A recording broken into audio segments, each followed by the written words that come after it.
Hey guys, Lindy Pearson here. My husband and I work with a great firm called Cressa, also our podcast sponsor. We're a commercial real estate firm, but unlike most firms in our industry, we only work for the tenants. We help owners and C-level executives make better real estate facility decisions while saving them money in the process. So welcome to Level Up, guys, where we feature entrepreneurs, leaders, and other professionals who have demonstrated agency and innovation in their personal and professional lives. Today's guest is one of my fave business attorneys who focuses on handcrafted legal solutions, kind of like a farm to courtroom table kind of thing, specializing in commercial contract disputes, shareholder partnership owner disputes, business and investment frauds, and labor and employment litigation.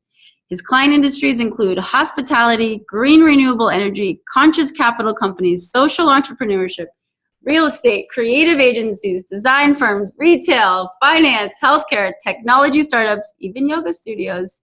He does it all, guys. I present to you today one of my really good friends, Mr. Laine Mervis. Welcome to Level Up.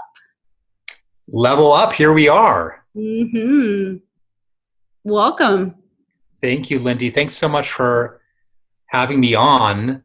I'm an avid listener. And, you know, I have a story to start us out because I remember the first time that we met. Yeah. And it was at a networking event for the Exchange LA Professionals Group. And it was in the Valley. And I can remember it actually. Encino. That's right. That's right. Round table in Encino. I remember going up the elevator. I remember going into the room. And it was one of my early experiences with some of these professional networking groups, and I remember you speaking about what you did as a tenant side rep. You left an impression.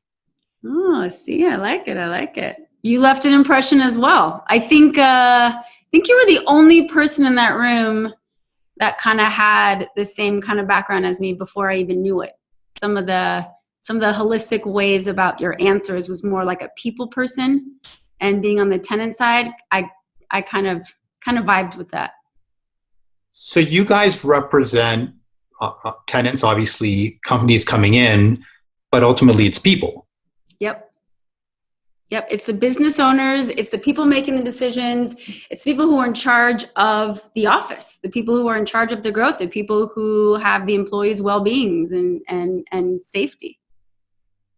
And for my practice, I represent companies, investors, and the size that we represent, though, you know, when I started practicing law years ago, and I'm sure we'll get into this, worked on some very big deals and represented hedge funds, and there were billion-dollar deals, very exciting. And the clients I tend to represent now, while the issues are just as important, it's usually not billion-dollar deals, usually not Fortune 500 companies. And so those are, and maybe it's like you, or maybe you represent, you know, national or coast-to-coast kind of companies, but it really does make a difference. These are owners who have a couple of storefronts or a couple of restaurants, and it really is the people behind it. It's not like a faceless company where, you know, there's no face to it. There's no contact there. Yeah. Did you know you wanted to be in this kind of law? Because I know your background you came from more of the academics line. You know, how did you fall into this kind of role, more of like the mindset of supporting people in the holistic way, as opposed to, you know, some lawyers do it a little more abrasive? Yeah, look, most lawyers come in and they want to be law and order, and that's actually what I thought. And I even interned while in law school for a criminal defense attorney. I really did, and I thought that would be pretty neat. And I landed up taking some courses with a professor I really connected with in bankruptcy. I know, who grows up thinking, you know what I want to do? I want to be a corporate restructuring bankruptcy lawyer.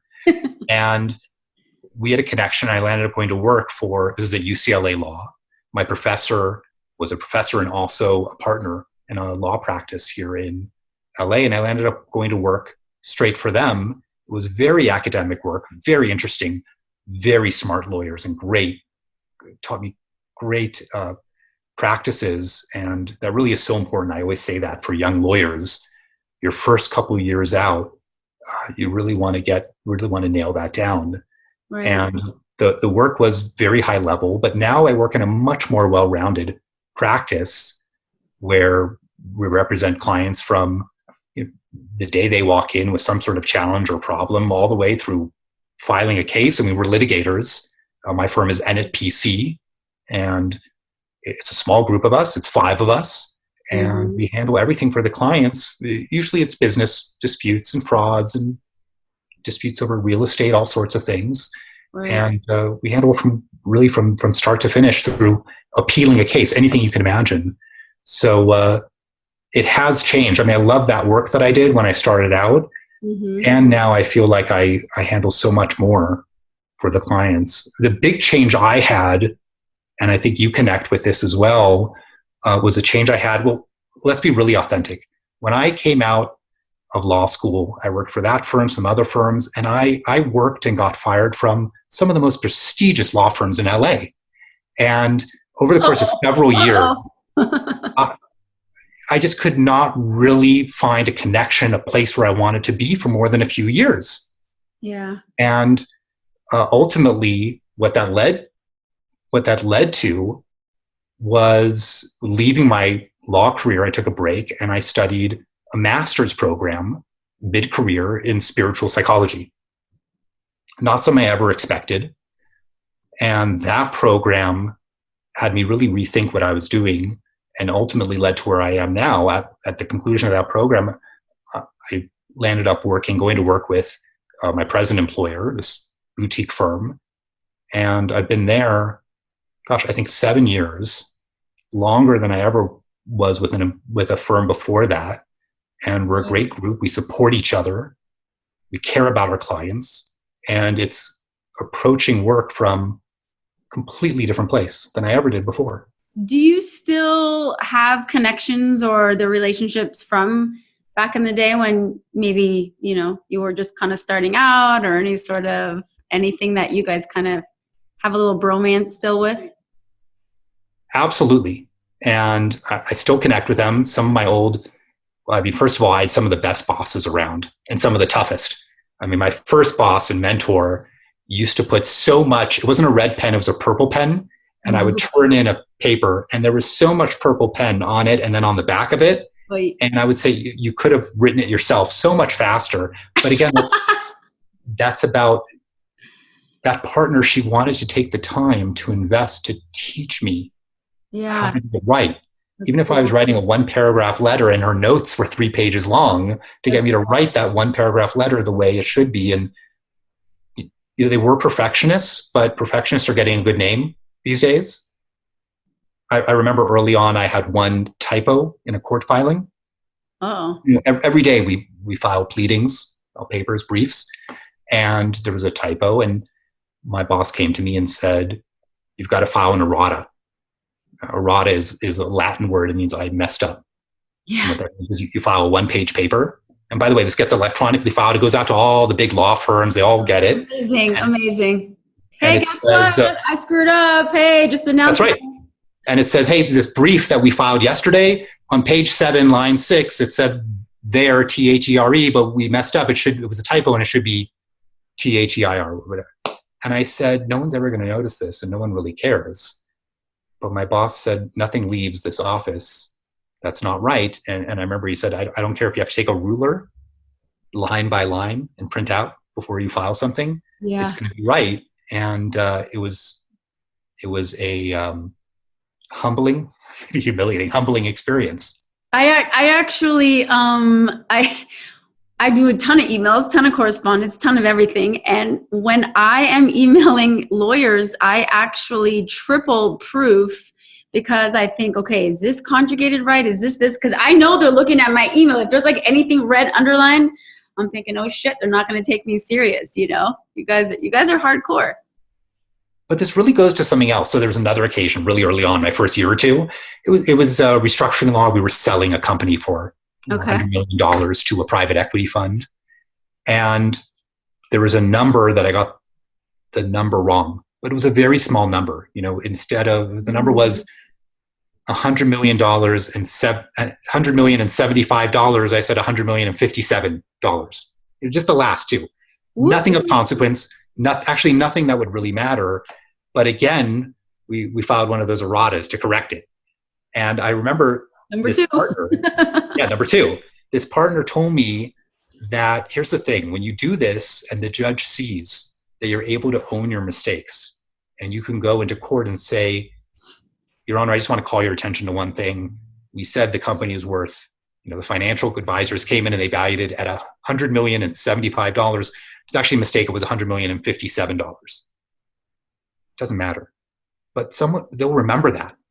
And what my boss said is the next time, when the question is whether you got it right, but next time it is over like the $100 million place, not the one place, no one's going to question you because they're going to know that Laine Mervis is someone who is so careful and owns up that they'll own that mistake. The same thing happened when I started working for my present employer. I've been with them 6-7 years. And early on, I got a paycheck and somehow it was wrong and they'd overpaid me by something like $200.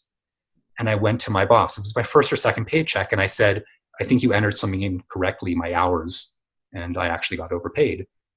And he said, it's going to cost me more. It's going to be more difficult to rerun the check, rerun the accounting. So don't worry about it.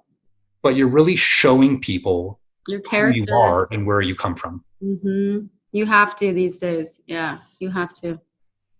So you have a quote. You said something about, you taught me the word puffing the other day. I now am clear. I know that now. But you said that the first rule of negotiation is you never make a threat that you can't back up. You like that one, huh? I really, really do. Because it kind of, I feel like it can mean anything to anyone in any industry. And I don't really think of the word threat as something with a negative connotation. It's more along the lines of, listen, here's the facts, here's the situation. And if you can't back that up, then who are you? If you can't own up to a mistake and say, hey, I'm here standing in front of you right now to say, I want to correct it and I'm a human being. Again, the same holistic approach is coming through all of our years of work. And I love it. I love being able to walk into a room, being a real person. It's important. So first of all, I loved your process here as we were getting ready and the pre-interview. Mm-hmm, I remembered that you reacted very strongly as we were sort of spitballing and throwing some ideas around of what we might chat about this word. So some of my cases involve fraud. I mean, they're out and out fraud. Con man, think movies of Robert De Niro and Al Pacino, things like that. And there is an idea in the law of puffing. I feel like this word must be from 1910. But the idea is when you say, this is the world's best dog food, people understand that's just what you say on commercials. No one's going to sue and say, well, you said it was the world's best, and it wasn't, and that's fraud, obviously. Right. It's acceptable puffing, but what we're getting back to is credibility, right? Mm-hmm. So this quote that another one of my early mentors, who was really a world-class negotiator, taught me is you never make a threat you can't back up. And what that means is if you say, in my line of work, unless you pay me X by Friday, we're suing. What happens if they don't pay X and Friday comes or Monday morning and there's no lawsuit that's been filed? They know that you don't stand behind your word. So the next time you say, well, actually, I won't take less than this, they already know that you have no credibility. Yeah. And that's what you're talking about. Yeah. Absolutely. But there's another side to that. The other side is the puffing, which is that it doesn't mean we disclose everything. And puffing is allowed. And you were talking about how you have to do a lot of this posturing. You talked about leverage that you have to get for your clients to represent them, right? Yep. We use that too. And again, I did not know exactly what to call it before the other day. But yeah, I think both of us have the same goal is, to be able to get the best for our clients, the least amount for them to be out of pocket, whether it's physical money or time, space, energy, whatever it is, and to be able to have ease doing it. It shouldn't be such a stressful process. That's why you have someone like you representing a client or someone like me. We take all that on. So leverage is huge for us, and it could be perceived as great or possibly puffing. So I love how you bring this up because I often say, and this is an original, I love quoting others, but I think this is my original. You can be 100% truthful without telling 100% of the truth. Yes. You can be 100% truthful without so let's go back to your single dating days. On a first date, oh gosh, what do you like to do? I love hiking Runyon Canyon. Okay, the last time I hiked Runyon Canyon was maybe 1997, right? I didn't go last weekend. I didn't go the 100 weekends before that. You know what I love doing even more than that? Sitting at home and watching Netflix on the couch. But is it true? What do you really like doing? What's a first date? I love hiking Runyon Canyon with my friends and my dog. Yeah. It's true. I do love doing that. I don't do it, but I love doing it because you're trying to show your best. Now, you don't lie. You don't say, I go rock climbing every weekend. You don't do that. But you can put your best foot forward. You know what I like that you brought up is holistic. And what does holistic mean? Holistic, integrative. What does that really mean? And you touched on it. You really said it. It's characterized by seeing parts as dealing with things as parts of a whole. It's so important. And I loved what you said, which is that usually it's keeping more money in our client's pocket. Usually. And there's more aspects to it. And that's exactly what you said. You talked about ease. You talked about freeing up energy. It's not always just that. It's also wanting the best result for everyone involved. My duty is towards my client. I zealously advocate for my client. Mm-hmm. And I want the best situation, the best solution for everyone involved. Yeah. Yeah. We do so let's just say for us, one of our clients, since we're going with dog food, let's just say we have the same dog food client and they're growing. And, let's be completely transparent. They're growing. We had this big lease going on to extend. And now COVID need more dog food storefronts. You just need that. COVID happens. Everything's up in the air. Everything changes. And now we're trying to get the best possible scenario for our client. And maybe the client doesn't want to move. But maybe we need to kind of lead the landlord down the path of, hey, we're looking at other spots. And if something else works and, you're not able to get it for, $1 a square foot, then we're out. Just like you said, that might not be 100% true. They might stay if the current landlord gives them the nice, deal. But if there's other spaces out there that people are looking at and they get better deals, then we're not staying. So we do kind of ride a fine line with that whole leverage, but it's a tool and we want to use it just like you in our clients' side, not necessarily on the landlords. Or I really hear you, and that's the truth versus 100% of the truth, right? Because your client may come to you, the tenant, and say, the last thing I want to do is move spaces, hire moving consultants, get all the computers undone and the networks and be done. And the expense is going to be, I've been involved in these things. The expense is terrible. It takes a long time. I would rather pull my hair out than do that. Yep. On the other hand, can you honestly say to the landlord that their present landlord you're negotiating, look, my client is prepared, if they don't get, if need be, they would have to move. Well, that goes again with the threat quote. You can't go to the landlord saying, hey, we're going to move if we're not prepared to. Right. We don't want to move, but we're prepared to move. So you have this little swinging pendulum. Yeah. Yep. So this comes up a lot in my cases, in my litigation, right? Because we all want to I'd love to be authentic and cut to the chase. And so where two people find themselves involved in a lawsuit, sometimes you want to be able to go to the other side and say, look, are we really going to have my person spend X on legal fees, yours person spend X on legal fees? We're going to end up in the same place. Wouldn't we all like to, certainly how I make a living and you make a living, but to serve our clients, can't we just meet in the middle on day one rather than go? Can't we just all get along?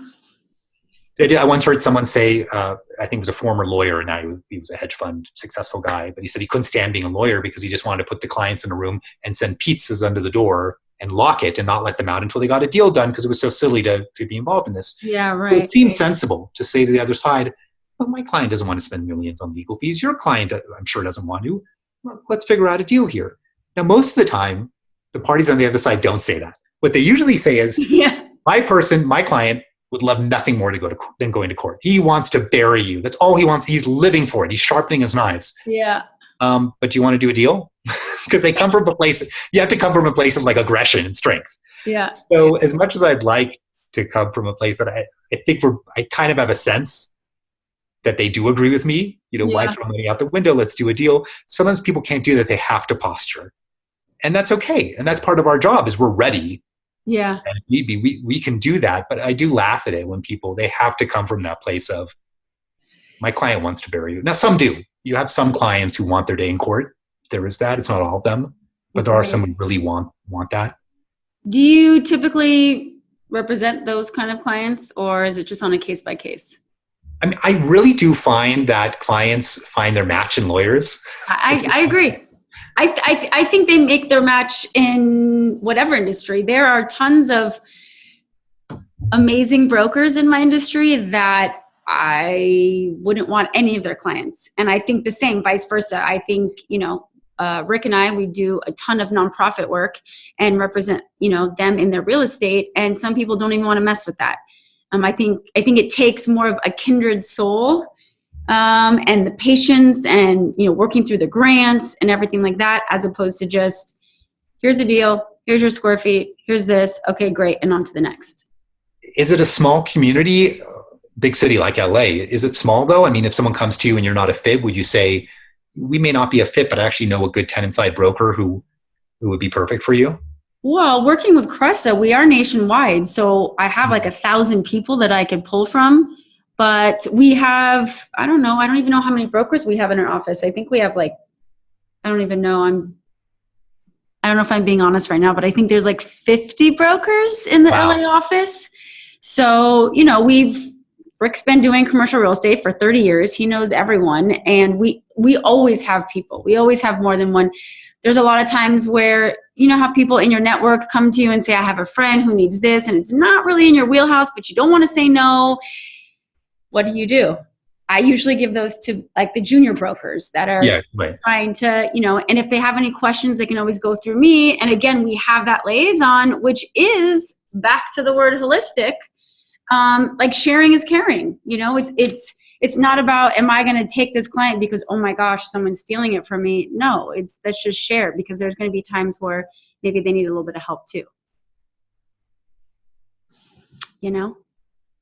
So I know that you love doing what you do, but I want everyone else to know why you love doing what you do. We want to represent our clients in the most truthful, authentic way, which we've already discussed, and we want to do it with ease. But how do we really fall in love with what we do? You said you've gone from, correct me if I'm wrong, a few years at each job until you really found, hey, this is the one. You've been with the same firm for 7 years now, and there's 7 years at our practice. Yeah. And all litigation. Mm-hmm. I'm by nature a consensus builder, so it's not really where I originally thought I would end up. Yeah. It can be very contentious. I used to cry before I went into court. I mean, actually cry. Why? Because you were nervous or excited or what? A mixture of both. Okay. And terrified. And I would do it because we have to regularly go into court. Yeah. And I would stay up all night. And that's actually why I landed up, we were talking about this too, I landed up joining Toastmasters because I just couldn't take it anymore. I mean, eventually I said, I've got to do something with this fear. I would be terrified the night before court. And then as soon as I walked out, I would have the biggest smile on my face, which is the same thing that happened. Accomplishment, yes. When I went to Toastmasters, I was biting my nails off, terrified. How am I going to stand up? Toastmasters is the international speaking organization. Yep. How am I going to stand up in front of people and give a speech? It's so uncomfortable. Most of us only do it at our weddings, a couple of occasions. And I tried to join a couple of times and was afraid I didn't do it. I think I signed up and didn't. And then I did. No. Again, after I was terrified. And as soon as I gave it, I had such a smile on my face. I couldn't wait to get on the sign up, you're on the sign up list so you can give a speech. Maybe not every week, but every few weeks, because there's a big group of you. Couldn't wait to get back on. Within 3 months of joining, I was president of my local chapter. Oh, look at you. I've never looked back. I still get some nerves before court, definitely.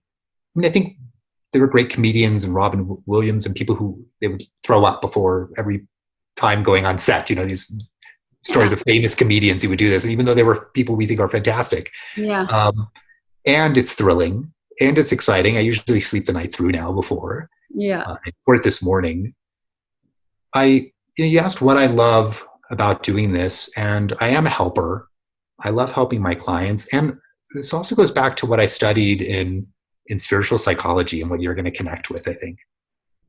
Because what I learned about in the master's program in spiritual psychology was that we all have what's called a curriculum, a spiritual curriculum. Yeah, absolutely. I won't get too far into energy or crystals, don't worry. And what a spiritual curriculum is the Western word for karma. A lot of people think karma means if someone cuts me off in traffic, they're going to get it later on. And that's not what karma means. Karma is curriculum is this collection of life lessons we all have to learn. Just the stuff that we come in with. People have issues. Those issues are sort of manifested. I'm always, where I lean to is if I can separate people from the drama, let's just call it that, or the Yiddish, the mishigas. If I can just separate people from, yes. I feel like that's where my inclination is. But people don't always want that. Yeah. What if you go through all these steps, which I think are all great, definitely support everything, and they still are it's just not really working. Like, it's like two opposing magnets, you know, you're like telling them this, no, I want this, I want that. What do you do? Is that when you kind of pass them off to maybe someone else in your firm or a buddy or someone maybe you don't like, considering you couldn't like break them down? Most of my clients I get along great with. Thank God I have not had too much of that issue. I mean, I've heard some horror stories. What do you guys do? I mean, have you had clients where it's just not, it's like, gosh, I want to do my best for you and this is not working out? I remember actually, I'm going to leave all names out. Of course.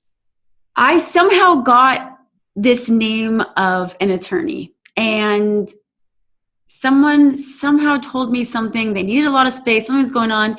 So of course I did all I could do to connect and LinkedIn and this and comment and blah, blah, blah. And I walk into her office. I don't know how many times, at least a handful. And finally she's there.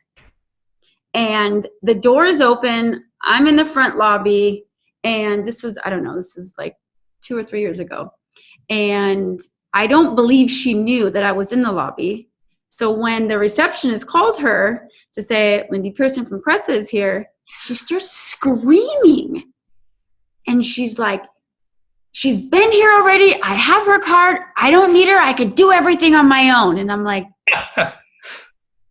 and the receptionist is like, okay, yeah, thank you, you know, whatever.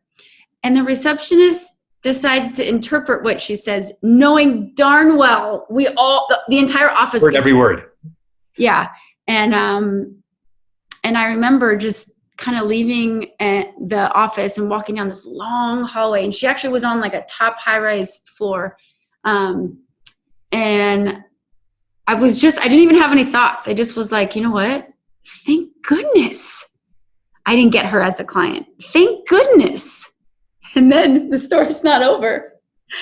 Then like a year later, she somehow met Rick. Asks Rick to help her, obviously not knowing that we're together, like anything. And Rick comes home one night and says, isn't this the lady that blah, blah, blah, blah, blah? And I said, yes, no, we are not working with her at all. And obviously we, you know, gave the referral to someone else, letting them know what kind of environment or condition this was coming in, and that was the end of it. But it's hard because you don't want to turn people away. You do want to help them, but there are times where you just can't move forward. You gotta let it go. Well, people are always showing us who they are.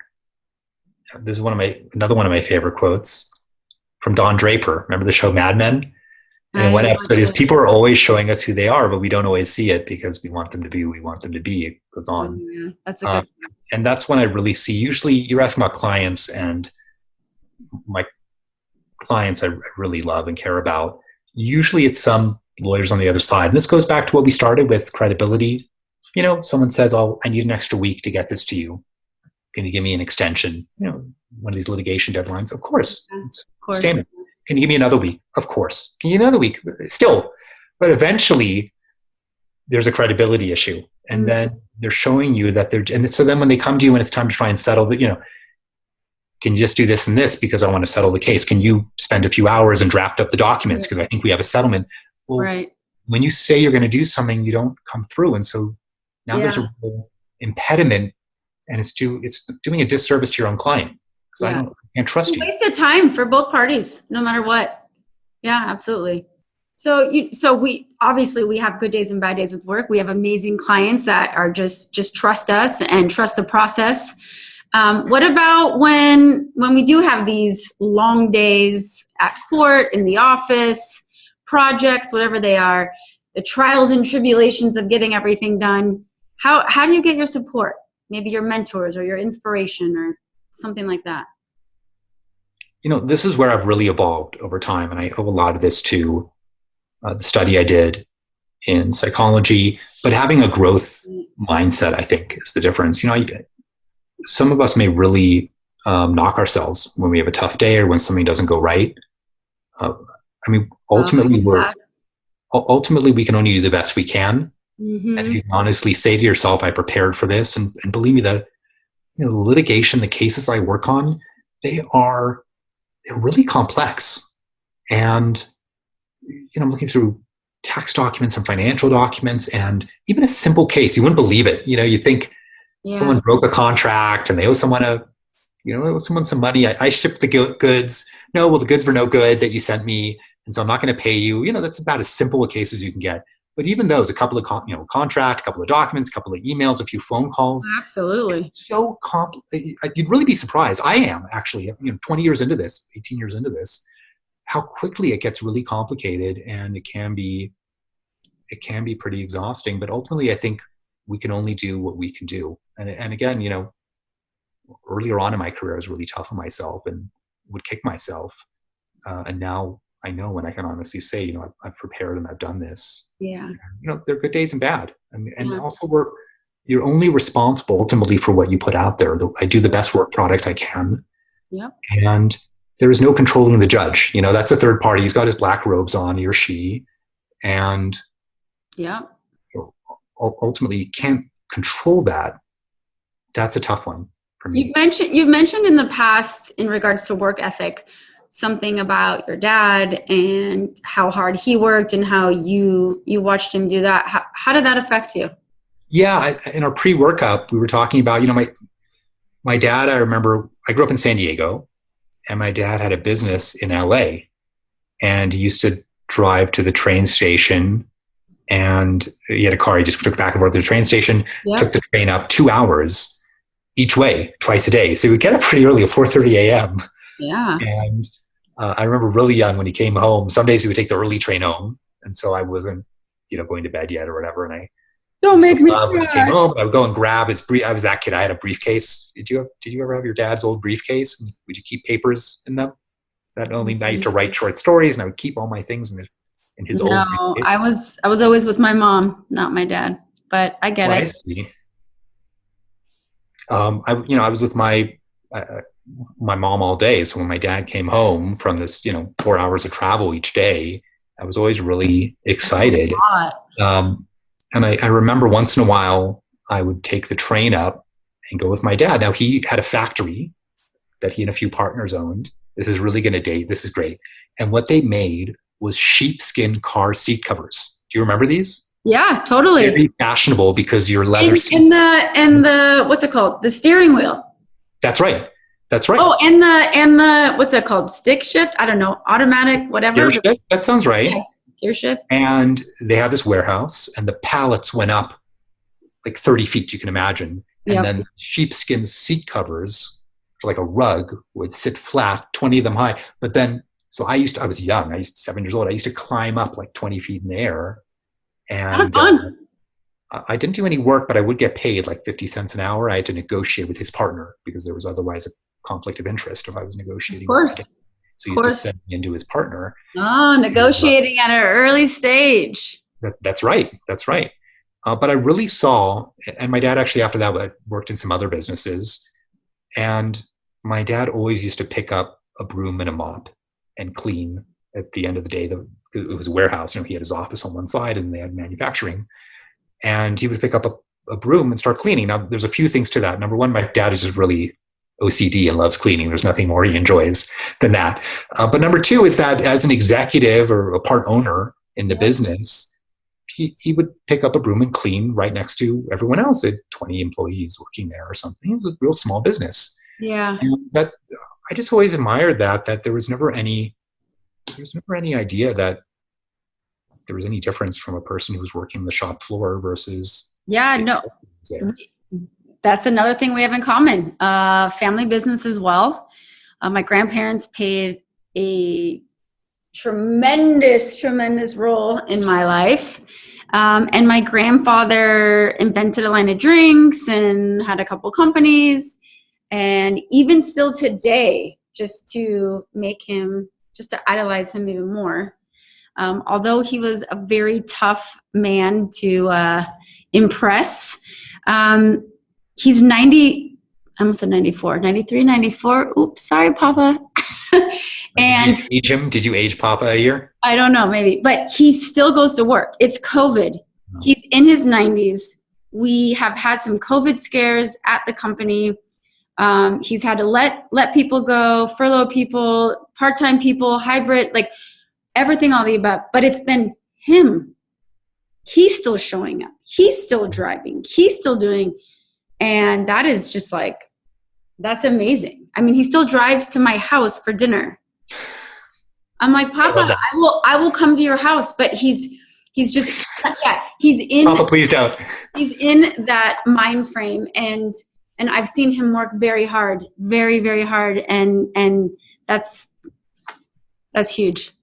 I love to see people, and I don't know where this came from because we're Gen Xers, and I loved watching Ethan Hawke in Reality Bites, and you have to remember that the hero in that movie, who Winona Ryder goes for, is not the yuppie, right?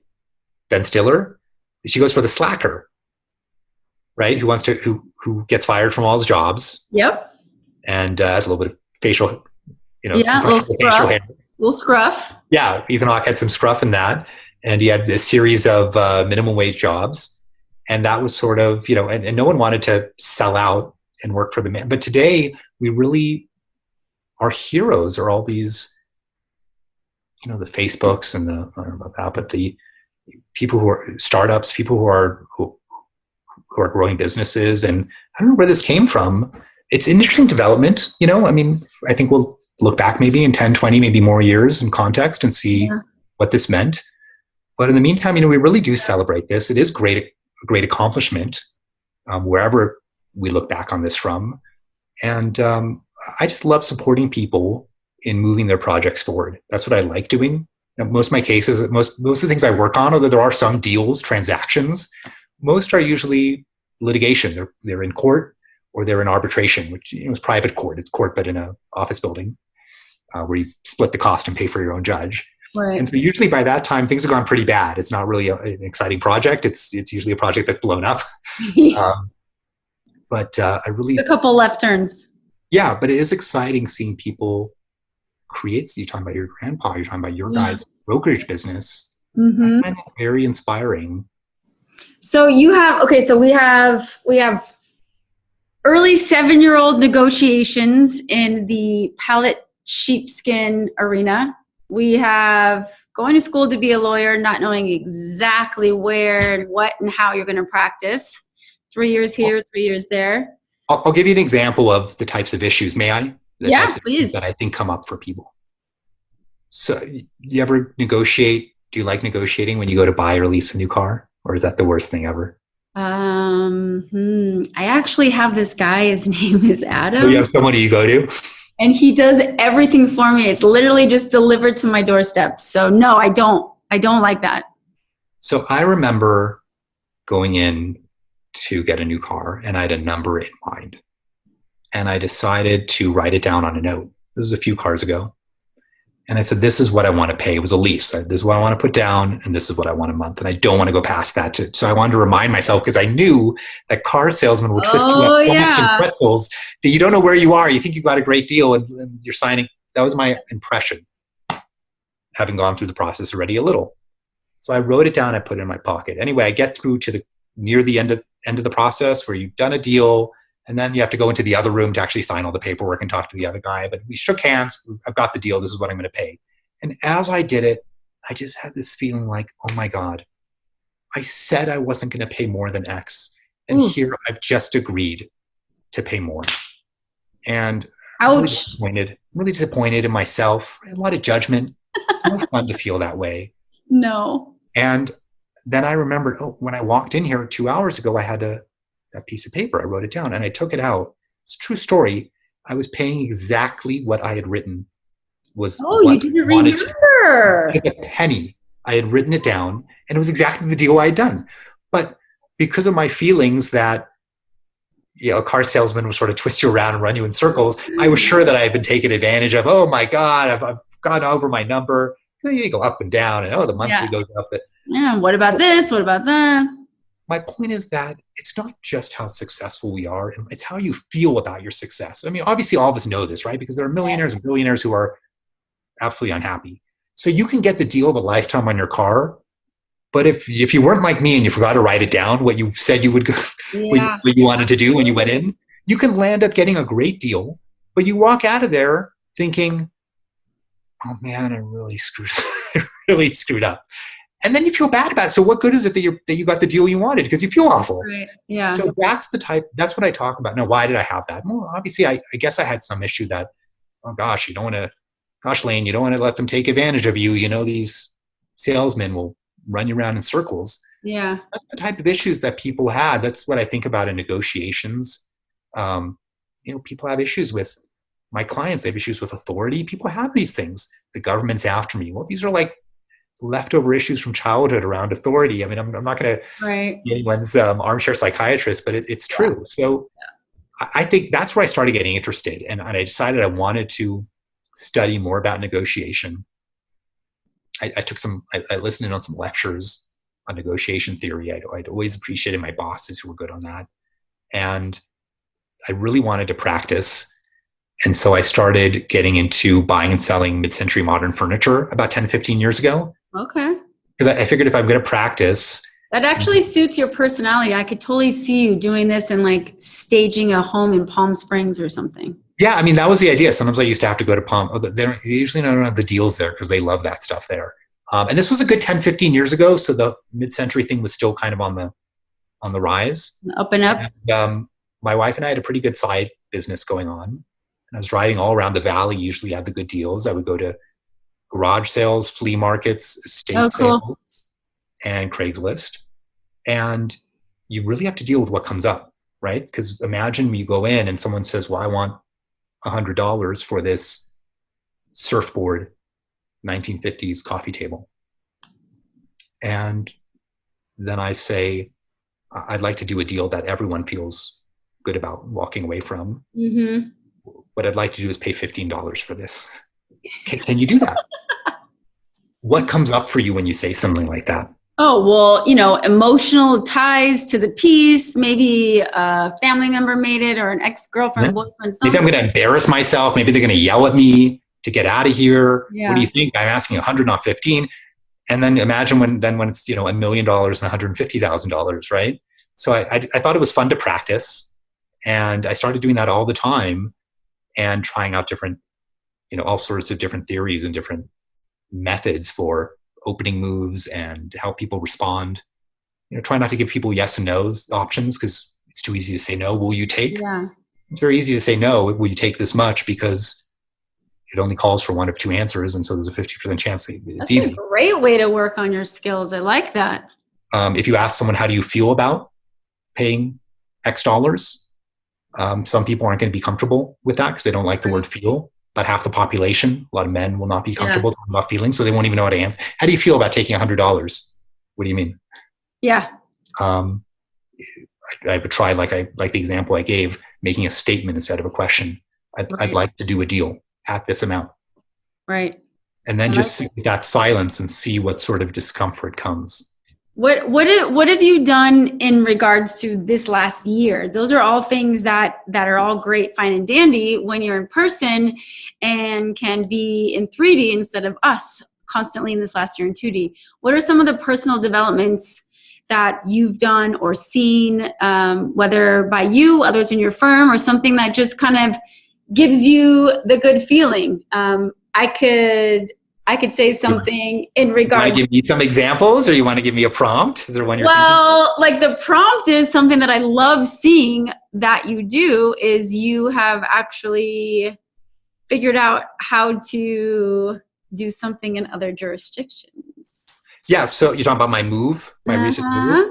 So I've been very interested, and I'm always reading stories about this whole sort of pandemic movement between cities, states, right? And there's all these articles talking about U-Haul data. I love those guys. I love anything data-driven, where the one-way U-Haul trips are, and people moving from California to Austin, Texas, and to Idaho, and Idaho, too many yeah. Californians in Idaho apparently is a big problem. So I'm really fascinated by this, and this is why. You think about, and this impact, this is really right in your field, right? Because people Yeah. for a long time, there's an article I was reading the other day in the journal, people have been tethered based on where they work, Mm-hmm. right? I mean, we talk about policy in this country, healthcare is tethered to where you work and whether we want that or not. And one thing that's the case is that people, generally speaking, you have to live where you work. And is that a good, do you want that to be the case? We sort of haven't questioned it. And now with the pandemic, it's been this road test, this quality control test for Zoom and remote working. And why not have people be able to live in a community they really want to be in? And I guess you were talking the other day about people, working remotely and then coming in like a couple of days a week, maybe. So then Like it's a not so hybrid bad to work. schedule. Yeah. Yeah, part-time, right? So then it's not so difficult to live a couple hours away in a community that you really want to be in. You can get the fresh air. So we decided to move, and we gave up our home in LA, which I loved. I was in Highland Park on the east side of LA, and I used to take the Gold Line downtown every The day. hipster lawyer.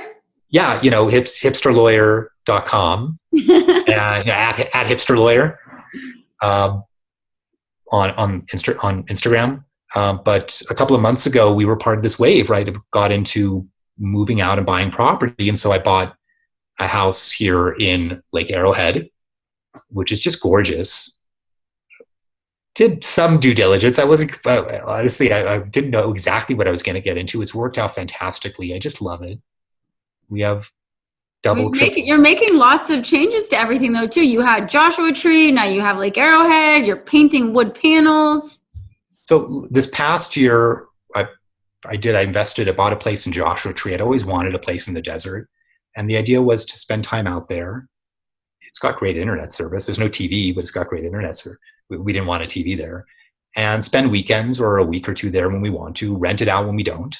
Perfect. And have a place that I could bring family to, have friends stay for a night or two, and really get away. It's on acres. It's got 30 Joshua trees on the property, and it's a great house. So I did that, and then this opportunity came up a couple of months ago, and I decided to go for this one as another home. And what my wife and I are doing are spending the pandemic here. We're fixing up the property. There's people here every single day, downstairs doing some work on I love this. I love it. And we've done a lot of the work ourselves on the kitchen and the bedrooms. And it's just a beautiful lake house. It's about 5 minutes from the lake.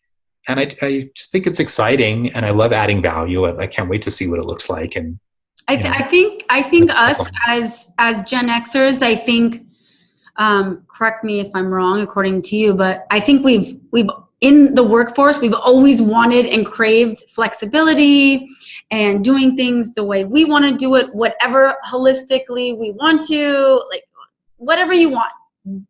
Flexibility was like number one for me. And really, I didn't find that. This whole COVID thing kind of made everything flexible, made everyone from this working from home experiment, hybrid experiment, bringing technology into your home, cybersecurity, online schooling. I'm not even going to get into that. Just like trying to be productive. And then we have the millennials and all these other different people coming in. I don't see us going back to these 9-to-5 jobs when we can do it so much better. Yeah, I hope not. I mean, you hear terms like when companies will call their workers back to work. It sounds very authoritarian. Yeah. I like this. I guess, this really impacts you're really the expert on this. And I sort of wonder what you guys are predicting, 1, 2, 3, 4 quarters ahead. I take surveys. I take informal surveys to everyone I talk to, and I want to know, like, when do you guys feel comfortable? When is it? And everyone's answer has to go back to the vaccine. It's like, when I can have the vaccine and I know I'm not gonna, X, Y, and Z, then I'll go back into the office. But a lot of people are pretty much fourth quarter, if that. Fourth quarter of 2021. So here's one positive impact of this, and it's what you already more than alluded to, what you already expressed. Anything that shows increased flexibility, openness, I think is good. And now I'll regularly be on meetings where you'll see someone's kid run behind them. Right?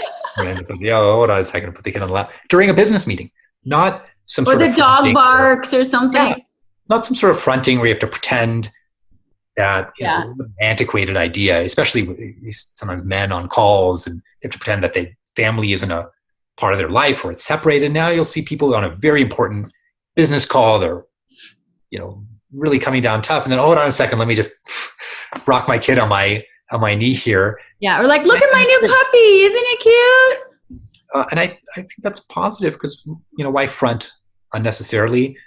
I'll tell you the difference, I think, pre-COVID and now is before, when a dog barked while I was on a conference call and someone said, whose dog was that? I would just not say anything and hope it was someone else. Hope no one knew it was me. Now when the dog barks, you get to say, oh, sorry guys, it's my dog. It's my dog in the background. I'm not great. Why do you have to pretend? Oh gosh, I hope no one knows I have a dog that barks. No, I think worry about. I think before COVID, I definitely did have some judgment, like, can't you find a space that's quiet? And yes, I'm guilty of that sometimes, but at the same token, it's like, this is life. Do you want to do business? Do you want to be real? Do you want to be functional? Do you want to, matter? Do you want to differentiate yourself from the others? Do you want to attract the right people, kind of thing? I think that's what's big. And especially with everyone being closed and not being able to do things, we live in an entrepreneurial world. It's really hard for us just to sit twiddling our thumbs in limbo. It's not something that we're used to. So like, I'm excited. I love taking out the RV and spending 5 days in the RV. Maybe it's a weekend and a Friday and a Monday. We just went to Leo Carrillo. I had several meetings on Zoom. I could do all of them. I had phone calls that I was able to take, and I planned, this whole podcast with you. In some ways, the pandemic, as tragic as it is, and as much difficulty as people have gone through, and I really feel, also I have some friends who are alone during the pandemic, do not have family. That's so tough. You think about that, and they express to me how tough it is that they can't go anymore to, because for them it was really important to get out and play golf or get on the tennis court or whatever they were doing, several times a week. Just anything. Social. Yeah. But in some ways, it was almost like a sort of seize the day moment, because we realized that the experts don't know anything. Anything can happen. It's an unpredictable world. And so a lot of us who, we have inspiring quotes sometimes that say that, carpe diem, but it really got under my skin in a good way. Yep. And that's what happened here. When you were asking me about moving at the start of the pandemic, I looked around and I thought, why am I going to delay this? I'm going to buy a home and make it beautiful and fix it up. And it'll be a project day and night and day and night and day and night. And, a little more than you drywall dust there's drywall dust around, Yeah, I hear you. I just, when I'm going to put this off for 6 months or 12 months, this is what I want to do. We love doing this. I want to buy and flip and improve homes. And so let's do it now. And interest rates are 2%. And it's a wonderful opportunity. So it was a little bit of a seat for me. That was really, was really on the edge of what I could imagine, I love it. investing in real estate and doing something very what I feel is very entrepreneurial. Why put that off? I'll do that now. I love it. I love it. Well, thank you for being on my podcast, Mr. Laine Poo. We can talk so much. Yeah, we can talk for hours and hours. And I think I will definitely have you on again. Just don't know when, but as we get to our new normal, next normal, whatever the heck you want to call it, I think there's going to be lots of cool, fun projects that are emerging, and I can't wait to keep up with you, and we will see. I hope it is a new normal and a next normal, because the old normal had some great parts. It wasn't so perfect that it can't be improved. And so I'm excited about whatever's next. Yeah, we're evolving. Thank you very much, Lindy. Yes, thank you.